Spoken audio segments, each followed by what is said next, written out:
नमस्कार दोस्तों, स्वागत है आप सभी का TLT टूर गाइड में। दोस्तों आज की इस वीडियो में हम बात करने वाले भारतीय राज्य उत्तराखंड के चमोली जनपद में अलकनंदा नदी के तट पर स्थित बद्रीनाथ मंदिर के बारे में कि आप यहां कब जाएं, कैसे जाएं, कहां रुके, कैसे दर्शन करें और इस यात्रा को करने के लिए यात्रा पास कैसे ले और कहां घूमे और कुल खर्चों के बारे में ये पूरी कंप्लीट जानकारी आज मैं आप सभी को इस वीडियो में दूंगी। तो चलते वीडियो को स्टार्ट करते और बात करते बद्रीनाथ धाम की। भगवान विष्णु को समर्पित यह मंदिर अलकनंदा नदी के तट पर समुद्र तल से लगभग 3100 मीटर की ऊंचाई पर स्थित एक हिंदू मंदिर है और हिंदुओं के 4 धामों में से एक बद्रीनाथ मंदिर हरिद्वार से लगभग 316 किलोमीटर और ऋषिकेश से लगभग 290 किलोमीटर है और जोशीमठ से लगभग 45 किलोमीटर दूर है। और इस मंदिर का उल्लेख कई वैदिक ग्रंथों पुराणों में भी मिलता है और ऐसा माना जाता है कि इस मंदिर का निर्माण 9वीं शताब्दी में आदि गुरु शंकराचार्य जी ने किया था, जो कि एक भारतीय संत थे। और दोस्तों मंदिर के ठीक सामने नीलकंठ एक बर्फीली चोटी है जिससे बद्रीनाथ धाम का बैकग्राउंड बनता है।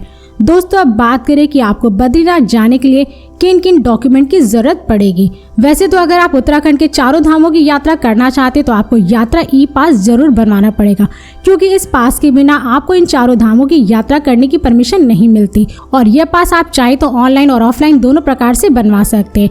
तो दोस्तों यदि आप इस यात्रा पास को ऑनलाइन बनवाना चाहते तो आपको इसकी वेबसाइट www.registrationandtouristcare.uk.gov.in पर जाकर बनवा सकते हैं और यह यात्रा पास आपको लगभग 2 से 3 मिनट में PDF के रूप में मिल जाएगा। और वहीं अगर आप ऑफलाइन बनवाना चाहते तो आप हरिद्वार, जोशीमठ और सोनप्रयाग में भी बनवा सकते हैं। और दोस्तों इस यात्रा को करने के लिए जिनकी उम्र 50 वर्ष से अधिक है तो उन लोगों को मेडिकल सर्टिफिकेट बनवाना आवश्यक होता है और इस टेस्ट में आपको ECG टेस्ट, डायबिटीज टेस्ट और BP टेस्ट करवाना होता है और साथ ही साथ इस टेस्ट की फोटोकॉपी भी आपको अपने साथ जरूर रखना है। दोस्तों अब बात करें कि अब बद्रीनाथ धाम कब जाए। वैसे तो यह मंदिर 6 महीने तक बंद और 6 महीने तक खुला रहता है, लेकिन दोस्तों बद्रीनाथ की यात्रा केदारनाथ की यात्रा के साथ ही 2 दिन बाद से शुरू हो जाती है और इस वर्ष यानी 2023 में बद्रीनाथ की यह यात्रा 27 अप्रैल से शुरू हो गई है, जो कि दिवाली तक यानी नवंबर महीने तक चलेगी। इसलिए आप यहां अप्रैल से लेकर के नवंबर तक कभी भी जा सकते हैं, लेकिन अगर आप नवंबर महीने के बाद जाना चाहते तो आप नहीं जा सकते, क्योंकि इन महीनों के बाद यहाँ पे काफी ज्यादा बर्फबारी होती है जिससे इस मंदिर तक पहुँचने के लिए सभी रास्ते ब्लॉक कर दिए जाते हैं। इसलिए नवंबर माह के बाद यहाँ जाने से बचना चाहिए। वहीं अगर आप अप्रैल, मई, जून के महीनों में बद्रीनाथ जाते हैं तो इन महीनों के दौरान बद्रीनाथ के कपाट खुले रहते हैं, जिससे कि यहाँ श्रद्धालुओं की काफ़ी ज़्यादा भीड़ देखने को मिलती है और दर्शन करने के लिए भी लंबी लाइन लगानी पड़ सकती है और होटल रूम बुकिंग भी करना इन महीनों के दौरान काफ़ी ज़्यादा महंगा होता है। इसलिए यहाँ जाने का सबसे सही समय अक्टूबर से नवंबर तक के महीनों का माना जाता है, क्योंकि इन महीनों के दौरान बद्रीनाथ जी के दर्शन करने में, होटल रूम लेने में काफ़ी कम बजट का चार्ज लगता है और भीड़ भी यहाँ पे काफ़ी कम रहती है। मगर ये आपके ऊपर डिपेंड करता है कि आप बद्रीनाथ धाम किस सीजन में जाना चाहते हैं। दोस्तों अब बात करें कि आप बद्रीनाथ धाम कैसे पहुंचे। वैसे तो आप यहाँ पे बाई ट्रेन, बाई प्लेन और बाई बस बड़े ही आराम से पहुंच सकते हैं। दोस्तों यदि आप बद्रीनाथ ट्रेन से जाना चाहते तो यहाँ का निकटतम railway station Haridwar railway station है, जो कि देश के हर एक रेलवे स्टेशनों से काफ़ी अच्छी तरीके से जुड़ा हुआ है।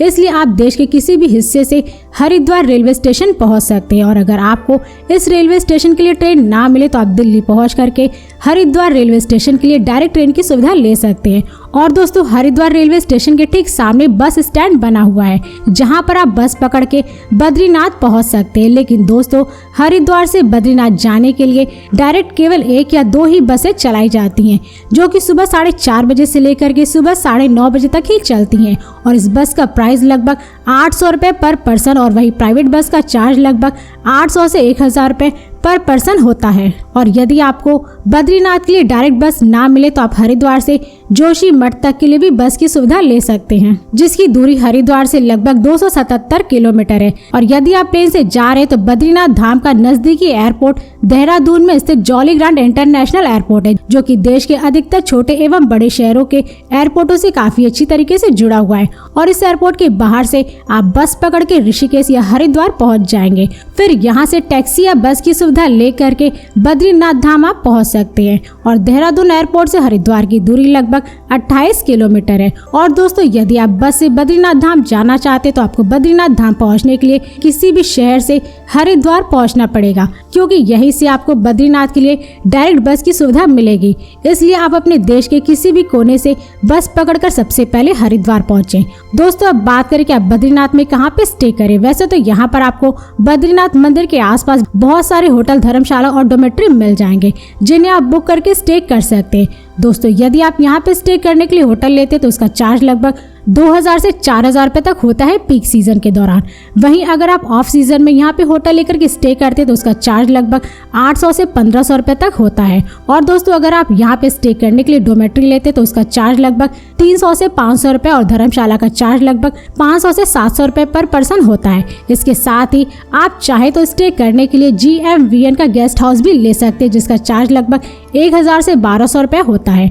दोस्तों अब बात करें कि बद्रीनाथ में खाने पीने की क्या सुविधा है। वैसे तो आप यहाँ पे जिस भी होटल में स्टे किए वहीं पर आपको खाने पीने की हर एक सुविधा मिल जाएगी, लेकिन अगर आप वहाँ पे खाना नहीं चाहते तो आपको बद्रीनाथ धाम के आसपास कई सारे होटल, रेस्टोरेंट मिल जाएंगे, जहाँ पर आप जाकर के लगभग 150 से 200 रुपए में भोजन कर सकते हैं। और यदि आप किसी और जगह का ऑनलाइन टिकट बुक करना चाहते हैं तो मैंने डिस्क्रिप्शन में अच्छी साइट्स का लिंक दे दिया, जिसकी मदद से आप सस्ती से सस्ती प्राइस में बस, होटल, ट्रेन, प्लेन और टूर पैकेजेस को बुक कर सकते हैं। दोस्तों बात करें कि आप बद्रीनाथ धाम में दर्शन कैसे करें। वैसे तो आप जिस दिन बद्रीनाथ धाम पहुंचेंगे तो उस दिन आपको वहां पहुंचने में शाम हो जाएगी, इसलिए आप शाम को जहां पर रूम बुक किए हैं वहीं पर आप रेस्ट कीजिए और फिर नेक्स्ट डे जल्दी उठ करके निकल जाए बद्रीनाथ मंदिर की तरफ, क्योंकि यहीं पर बद्रीनाथ मंदिर के पहले ही तप्त कुंड है, जहाँ पर हमेशा गर्म पानी निकलता रहता है और सभी श्रद्धालु इसी तप्त कुंड में स्नान करके बाबा बद्रीनाथ के दर्शन के लिए लाइन में लग जाते हैं और जय जय बद्री विशाल का नारा लगाते हुए गर्भगृह में पहुंच करके बद्रीनाथ के दर्शन करते हैं। और दोस्तों इस मंदिर में मोबाइल, कैमरा आदि जैसे सामानों को ले जाना वर्जित है, इसलिए आप इन सभी चीजों को जहाँ पर आप स्टे किए वहीं पर रख करके तब यहाँ पे दर्शन के लिए जाए। और अगर दर्शन करने में भीड़ कम है तो आपको लगभग 1 से 2 घंटे में दर्शन मिल जाएगा, और वहीं अगर यहाँ पे भीड़ अत्यधिक है तो दर्शन करने में आपको लगभग 4 से 5 घंटे का समय भी लग सकता है। तो दोस्तों अगर आप बद्रीनाथ दर्शन करने के बाद एक दिन का नाइट स्टे बनाकर माड़ा गांव घूमना चाहते तो आप घूम सकते हैं, क्योंकि अधिकतर टूरिस्ट बाबा बद्रीनाथ विशाल के दर्शन करने के बाद 1 नाइट का स्टे बना करके माड़ा गांव जरूर घूमने जाते हैं, क्योंकि यह गांव चाइना बॉर्डर पर इंडिया का आखिरी गांव है और यह गांव बद्रीनाथ से लगभग 5 किलोमीटर दूर है, जिसे आप ट्रैक करके या टैक्सी से लगभग 500 रुपए में पूरा कर सकते हैं। और यह टैक्सी वाला आपको 2 घंटे में माड़ा गांव में घुमा करके बद्रीनाथ छोड़ देगा, लेकिन ये आपके ऊपर डिपेंड करता है कि आप माड़ा गांव घूमना चाहते हैं या फिर नहीं। दोस्तों अब बात करें कुल खर्चों की।